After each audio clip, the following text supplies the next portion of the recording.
আর বাবা এ sir daily daily phone করি জান জলদি দিচ্ছে কোন সোয়ার বাচ্চাকে কিস্তি দিল রে। হ্যাঁ হ্যাঁ হ্যালো স্যার। হ্যাঁ স্যার যাচ্ছে ওই কিস্তি টাকা লেগে যাচ্ছে, তা আমি টাকাটা নিয়ে আসবো আজকে। হ্যাঁ টাকা যতক্ষণ না দেবে ওর বাড়ি থেকে আমি বেরোবো না স্যার। হ্যাঁ টাকা না পেলে ওর বউকে নিয়ে আসবো? না না স্যার আমার মেরে কিছু রাখবে না, এই যে হাতিয়া যে ডেঞ্জারাস গ্রাম স্যার। বেশ ঠিক আছে স্যার। रोम रोम भाइयों, सिस्टम पार देंगे। A few moments later. ওই দেখি আরুল কিস্তি লোক পালা পালা পালা পালা এই গাড়ি মারাই।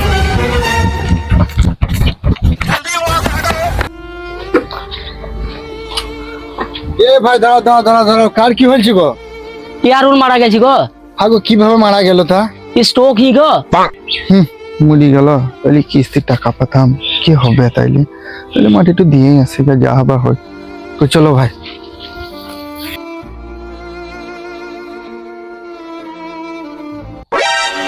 আরে সেই শুয়োরের বাচ্চা কিস্তিওয়ালা ঘর গেলছে। পালাবো কোথায়? এই যে তোর ভাই ধরে আছে।